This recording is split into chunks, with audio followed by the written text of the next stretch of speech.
Hi സുഹൃത്തുക്കളെ, പുതിയൊരു വീഡിയോയിലേക്ക് എല്ലാവർക്കും സ്വാഗതം. നിങ്ങളാരെങ്കിലും ദേവദാരുവിനെ കണ്ടിട്ടുണ്ടോ? അല്ലെങ്കിൽ നിങ്ങൾക്കാർക്കെങ്കിലും ദേവദാരുവിനെക്കുറിച്ച് എന്തെങ്കിലും അറിയാമോ? എനിക്ക് ദേവദാരുവിനെക്കുറിച്ച് 2 സിനിമാ ഗാനങ്ങൾ അറിയാം. ദേവദാരു പൂത്ത നാളൊരു ദേവകുമാരിയെ കണ്ടു ഞാൻ. പിന്നൊന്ന് ദേവദാരു പൂത്തു എൻ മനസ്സിൻ താഴ്വരയിൽ. കുറച്ച് പഴയ പാട്ടുകളാണ്. എങ്കിലും ഈ പാട്ടുകൾ കേട്ട ഒരുപാട് ആളുകൾ ചിലപ്പോൾ ഇത് കാണുന്നുണ്ടാവും.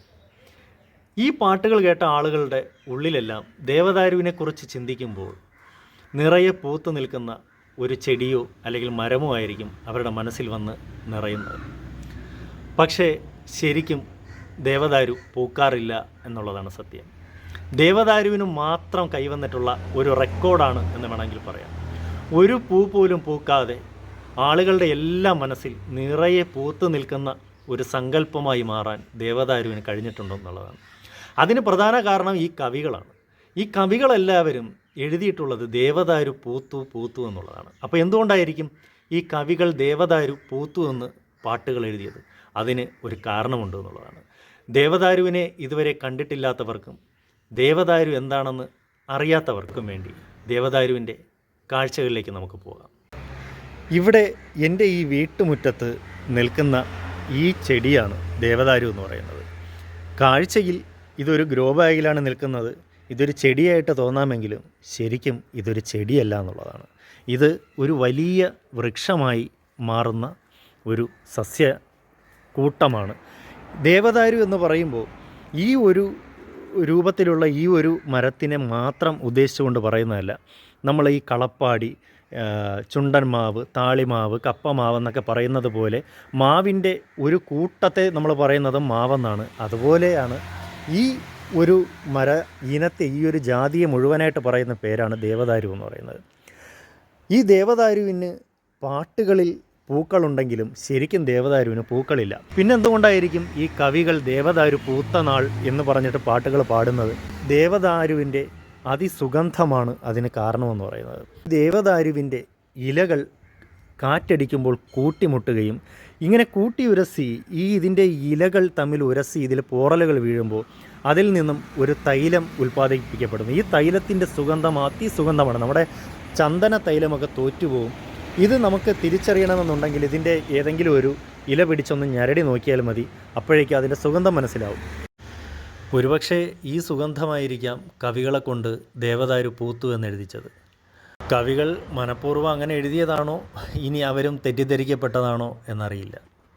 പക്ഷേ ഇത്രയും സുഗന്ധമുള്ള ഒരു മരമായിട്ടും നമ്മുടെ കേരളത്തിൽ വീടുകളിലൊന്നും ഞാൻ അധികമായിട്ട് ഈ ദേവദാരുവിനെ കണ്ടിട്ടില്ല. അതിന് കാരണമായി പറയുന്നത്, ഈ കേരളത്തിൽ പലരും വിശ്വസിച്ചിരിക്കുന്ന ഇപ്പോഴും ഇങ്ങനെ ദേവദാരു എന്ന് പറയുന്ന ഒരു മരമില്ല എന്നുള്ളതാണ്. ഇങ്ങനെ ഒരു മരമില്ലെന്നും ഇതൊരു സങ്കല്പ മരമാണെന്നും ഇത് ദേവലോകത്തുള്ളൊരു മരമാണെന്നും ചിന്തിച്ച് വച്ചിരിക്കുന്ന ഒരുപാട് ആളുകളുണ്ട്. മാത്രമല്ല, ഇങ്ങനെ ഒരു മരമുണ്ടെന്ന് അറിയാമെങ്കിൽ പോലും അത് ഈ ദേവലോകത്ത് നിൽക്കേണ്ട ദേവന്മാരുടെ മരമാണെന്നും വീട്ടിൽ വളർത്താൻ പാടില്ല എന്നും പറഞ്ഞുകൊണ്ട് ഇതിനെ വീട്ടിൽ വളർത്താതെ ഇരിക്കുന്ന ഒരുപാട് ആളുകൾ ഇന്ന് കേരളത്തിലുണ്ട്. പക്ഷേ അങ്ങനെയല്ല.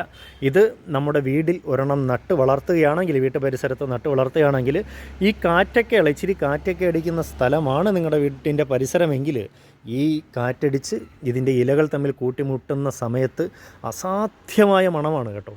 ശരിക്കും ഞാൻ പറയുന്നത് ഈ ചന്ദനത്തിൻ്റെ ഒന്നുമല്ല, അത്രയ്ക്ക് നമ്മളെ മത്ത് പിടിപ്പിക്കുന്ന മണമാണ്. കാറ്റടിക്കുമ്പോൾ മാത്രമല്ല, ചില സമയങ്ങളിൽ പക്ഷികൾ ഇതിൻ്റെ ചില്ലകളിൽ വന്നിരിക്കുമ്പോഴും ഇലകൾ തമ്മിൽ ഉരസി അതിയായ സുഗന്ധമുണ്ടാകാറുണ്ട്. ഇത് ഏറ്റവും കൂടുതൽ കാണപ്പെടുന്നത്, ഇന്ത്യയിൽ കാണപ്പെടുന്നത് ഈ ഹിമാലയൻ ഭാഗങ്ങളിലാണ്. ഈ ഹിമാലയത്തിൻ്റെ ഭാഗങ്ങളിലൊക്കെ ഇത് ഒരു ദേവദാരു വനമായിട്ട് തന്നെ കാണാറുണ്ട് എന്നുള്ളതാണ്. പിന്നെ എല്ലായിടത്തും കാഴ്ചയിൽ ഒരുപോലെ ഇരിക്കില്ല. ഈ ഹിമാലയ ഭാഗത്തൊക്കെ കാണപ്പെടുന്ന ദേവദാരുക്കളുടെ ഈ ഇലകൾക്ക് ഈ ദേവദാരുവിൻ്റെ ഇലകളിൽ നിന്നും വളരെ വ്യത്യാസമുണ്ടെന്നുള്ളതാണ്. എന്ന് വെച്ചാൽ പല സ്ഥലങ്ങളിൽ, ഇത് യൂറോപ്യൻ കൺട്രീസിലൊക്കെ ഒരുപാടുള്ളതാണ്, ന്യൂസിലൻഡ് പോലുള്ള രാജ്യങ്ങളിൽ ഒരുപാടുള്ളതാണ്. പക്ഷേ അവിടുത്തെ ദേവദാരുവിന് ഇവിടുത്തെ ദേവദാരുവോ അല്ലെങ്കിൽ ഹിമാലയത്തിലെ ദേവദാരുവോ ആയിട്ട് വളരെ വ്യത്യാസമുണ്ടെന്നുള്ളതാണ്. അതുകൊണ്ട് തന്നെ ആളുകൾ മിക്കവാറും പറ്റിക്കപ്പെടാറുണ്ട്. ശരിക്കും നിങ്ങളത് വാങ്ങുമ്പോൾ പറ്റിക്കപ്പെടാതിരിക്കാനായിട്ട് ശ്രദ്ധിക്കേണ്ടത് ഈ ദേവദാരുവിൻ്റെ ഇലകളൊന്ന് ജസ്റ്റ് ഒന്ന് ഞരടി ഒന്ന് മണപ്പിച്ച് നോക്കുക.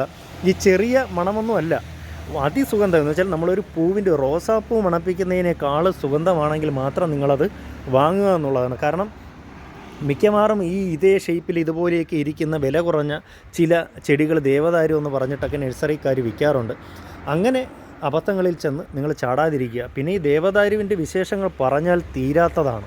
കാരണം ഈ ദേവദാരുവിന് കാഴ്ചയിൽ ഇങ്ങനെ ഈ ഒരു മരമായി ഇരിക്കുന്ന ഈ ഒരു ലുക്ക് മാത്രമല്ല, അല്ലെങ്കിൽ ഈ ഒരു മണം മാത്രമല്ല, ഇതിൻ്റെ ഈ ഇലകളിൽ നിന്നും ഇതിൻ്റെ തണ്ടിൽ നിന്നും സെഡാർ എന്ന് പറയുന്ന ഒരു തൈലം വേർതിരിച്ചെടുക്കാറുണ്ട്. ഈ തൈലം വളരെ ഔഷധ ഗുണമുള്ളൊരു തൈലമാണ്.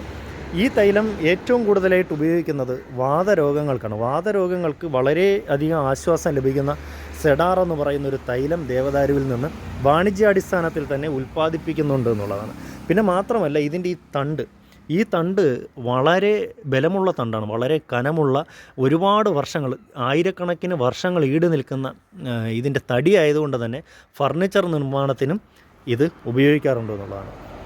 അപ്പോൾ ഇതൊക്കെയാണ് എൻ്റെ അറിവിലുള്ള ദേവദാരുവിൻ്റെ വിശേഷങ്ങൾ. ഇനി ദേവദാരുവിൻ്റെ പുതിയ വിശേഷങ്ങൾ എന്തെങ്കിലും നിങ്ങൾക്കറിയാമെങ്കിൽ നിങ്ങളതെനിക്ക് ഒന്ന് ഷെയർ ചെയ്ത് തരിക. പിന്നെ ഈ ദേവദാരുവിനെക്കുറിച്ച് ഞാനീ പറഞ്ഞ 2 പാട്ടുകളല്ലാതെ വേറെ ഏതെങ്കിലും പാട്ടുകളുണ്ടെങ്കിൽ അതും കൂടി നിങ്ങൾ ഒന്ന് ഷെയർ ചെയ്ത് തരിക. അപ്പോൾ ഏതായിരുന്നാലും അടുത്തൊരു വീഡിയോ ആയിട്ട് കാണും വരെ എല്ലാവർക്കും ബൈ.